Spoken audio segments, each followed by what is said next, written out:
দিয়ে দিছে অরোরা ভারতের সেনাপতিরে। তাইলে সিরাজ শিখদের এই জন্য কালো দিবস পালন করেছে। এটা রাইট ছিল, ইতিহাসের আলোকে সত্য ছিল। এটা ৭১ কি করছে? ওইটা দেশ তো স্বাধীনই ছিল। আমরা ৭১ আমরা কি মুসলমান তো পরাধীন বেঈমানের হাতে, ঠিক না? এটা আরেকবার কমু আপন করে ওয়াজ শুরু হয়েছে তো ৭১ ওয়াজ ভালো করে করবো। ১৬ই ডিসেম্বর বিজয় দিবস না কালো দিবস? সিরাজ শিখদের কালো দিবস পালন করছে।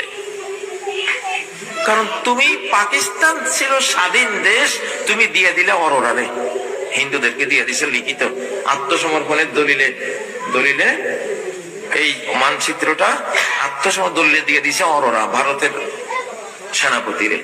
তাইলে সিরাজ শিখদের এই জন্য কালো দিবস পালন করেছে। এটা রাইট ছিল, ইতিহাসের আলোকে সত্য ছিল। এটা ৭১ কি করছে? ওইটা দেশ তো স্বাধীনই ছিল। আমরা ৭১ আমরা কি মুসলমান তো পরাধীন বেঈমানের হাতে, ঠিক না? এটা আরেকবার কমু আপন করে ওয়াজ শুরু হয়েছে তো ৭১